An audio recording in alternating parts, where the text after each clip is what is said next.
दोस्तों नमस्कार आदाब। आज मैं आपके सामने यूपी टेट का एक बहुत ही बेहतरीन टॉपिक लेकर आया हूं।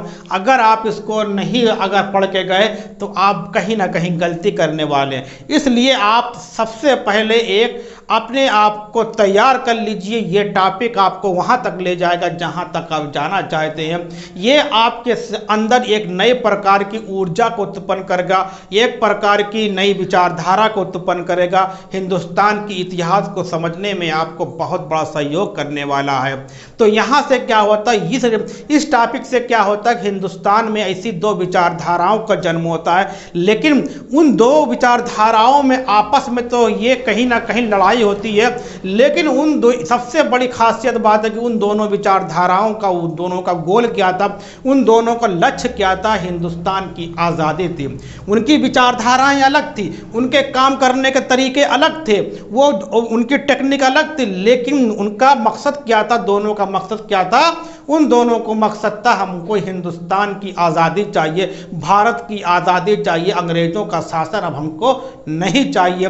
इसी पे क्या होता है, दोनों पे काम करने को लेकर विवाद होता है। और फिर क्या होता है कि 1907 के भारतीय राष्ट्रीय कांग्रेस के सूरत अधिवेशन में कांग्रेस का विभाजन हो जाता है। क्या होता है, क्वेश्चन सिंपल क्वेश्चन आता है कि आपका कि 1907 में भारतीय राष्ट्रीय कांग्रेस का अधिवेशन कहाँ पे हुआ था। तो कहाँ पे हुआ था, सूरत में हुआ था। ये कहाँ पर है, ये आपके गुजरात का एक शहर है। फिर अगर क्वेश्चन आता है कि कांग्रेस का विभाजन किस सन में हुआ, तो कब बताओगे, 1907 में हुआ। ये आपका है। यहाँ पे क्या बात करना है, क्योंकि हम जानते हैं कि 1905 में बंगाल का विभाजन हो गया था। जब बंगाल का विभाजन हुआ तो हिंदुस्तान में क्या हुआ कि एक कम्युनल तरीके से हिंदू मुस्लिम को कहीं ना कहीं बांटा गया था। इस तरीके से अंग्रेजों ने हमारे पर शासन करना चाहा था, लेकिन तब तक बहुत देर हो चुकी थी। फिर हमारे देश के सभी नागरिक, सभी जनता ये जान चुकी थी, ये जो आपका कि अंग्रेज 1905 में ये कि बंगाल को बांटा गया हो, हमको कमज़ोर करने के लिए बांटा गया, जिससे हम आज़ादी की मांग न कर सके, ये उनका मकसद था। लेकिन जब 1907 में कांग्रेस में क्या बंटवारा हो जाता है, दो विचारधाराओं में, उसके बाद फिर क्या होता है, हमारे यहाँ पूरे तरीके से एक अलग प्रकार की विचारधारा उत्पन्न होती है और हिंदुस्तान को आज़ाद कराने के लिए कुछ समय के लिए वैकुम निर्वात की स्थिति उत्पन्न होती है। लेकिन जब फिर क्या होता है, 1915 में गांधी जब भारत वापस आते हैं और 2 साल तक भारत में भ्रमण करते हैं, और 1917 में जब पहला चंपारण आंदोलन करते हैं, वहाँ से क्या होता है, हिंदुस्तान की आज़ादी की एक नई जोश के रूप में पूरे हिंदुस्तान के नौजवान, पूरे हिंदुस्तान की औरतें, बच्चे क्या होती हैं, उसमें लगती हैं। और 15 अगस्त 1947 को हमारा देश आज़ाद हो जाता है। उससे पहले हम बात करते हैं भारतीय राष्ट्रीय कांग्रेस के 1907 के सूरत अधिवेशन के बारे में बात कर रहे हैं। यहाँ पे हम बात कर रहे हैं दो पंथों की। एक पंथ क्या था, गरम पंथ था, एक नरम पंथ था। गरम पंथ ये चाहता था कि हम पूरे भारत में अंग्रेजों के शासन प्रशासन का विरोध करें, बहिष्कार करें। इनके सिर्फ माल नहीं, हम उनको पूरे तरीके से पूरे तरीके से क्या किया जाए कि अंग्रेजों के शासन के प्रशासन का हम विरोध करेंगे। उनको किसी प्रकार का सहयोग हम अब करने वाले नहीं हैं।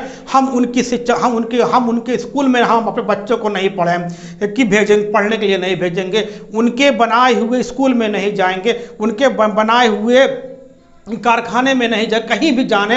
अब क्या करेंगे, हम अपने पूरे तरीके से हिंदुस्तान के लोग अपना स्कूल खोलेंगे, अपने कॉलेज खोलेंगे, अपने कारखाने लगाएंगे। ये क्या था कि ये नए हिंदुस्तान का यहाँ पर जन्म हो रहा था। एक क्या थे, जो नरमपंथी थे, वो भी चाहते थे हमारा देश आज़ाद हो, लेकिन वो ये चाहते थे कि ब्रिटिश का विरोध, ब्रिटिशों का बहिष्कार सिर्फ हम बंगाल तक ही सीमित रखें।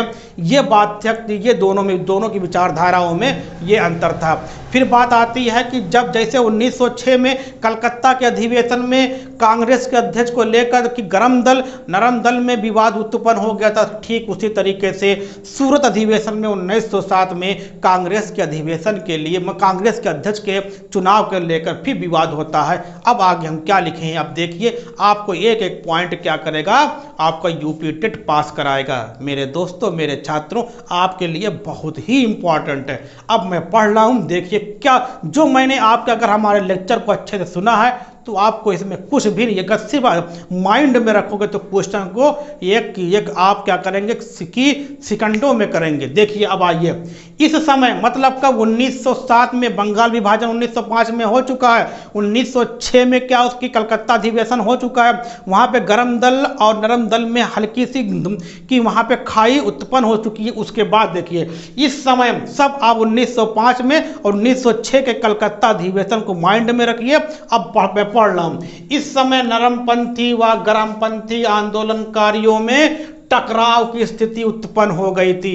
वह मतलब कि गरमपंथी व बहिष्कार आंदोलन को बंगाल तक ही सीमित न रखकर पूरे देश में फैलाना चाहते थे। कौन? गरमपंथी लोग।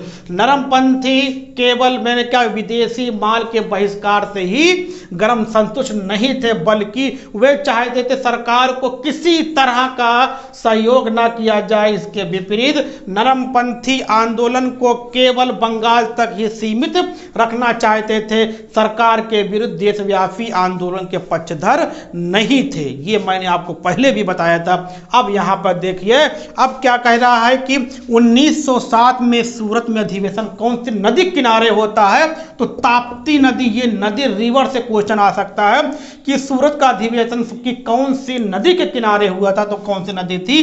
ताप्ती नदी थी किनारे कांग्रेस ने अपने वार्षिक अधिवेशन का आयोजन किया। अध्यक्ष पद को लेकर फिर क्या होता है कि नरमपंथी व गरमपंथी दोनों में विवाद, फिर मतलब कि 6 में भी हुआ था और 7 में भी विवाद हो गया। इसी समय फिरोज शाह और सुरेंद्र नाथ बनर्जी पर किसी ने जूता फेंक दिया। क्या फेंक दिया? जूता फेंक दिया। परिणाम स्वरूप लाठी व डंडे, मतलब गरमपंथियों और नरमपंथियों में क्या उग्र हो गए, लाठी डंडे व कुर्सियां चलने लगी और कांग्रेस दो पक्षों अर्थात नरम दल व गरम दल में विभाजित हो गई। अंततः नरमपंथियों का कांग्रेस पर कब्जा हो गया और गरमपंथियों को कांग्रेस से निकाल दिया गया। अब ये जो हमने स्टार बनाया है ये आपके लिए कितना अच्छा है। गरमपंथ, अगर क्वेश्चन आता है कि 1907 के सूरत अधिवेशन में गरमपंथी किसको अध्यक्ष बनाना चाहते थे, तो लाला लाजपत राय को। ये क्वेश्चन है। अगर क्वेश्चन आता है कि 1907 के सूरत अधिवेशन में नरमपंथी किसको अध्यक्ष बनाना चाहते थे, रास बिहारी बोस को चाहते थे, तो यहां से आपको इतना अच्छा, बहुत ही अच्छे से आपको याद करना। फिर देखिए अंततः क्योंकि वहां पे कब्जा हो चुका था कांग्रेस का, फिर देखिए अंततः कांग्रेस के इस अधिवेशन में निर्वाचित कौन हुए अध्यक्ष, रास बिहारी बोस बनाए हुए थे। फिर आगे चलकर कांग्रेस का नेतृत्व किसने किया, गोपाल कृष्ण गोखले ने किया। फिर गरम दल का नेतृत्व किसने किया, लाल बाल पाल ने किया। ये आपने देखा, ये आपने बहुत ही अच्छे तरीके से देखा। आप इसका स्क्रीनशॉट लीजिए, फिर मैं बात करता हूं।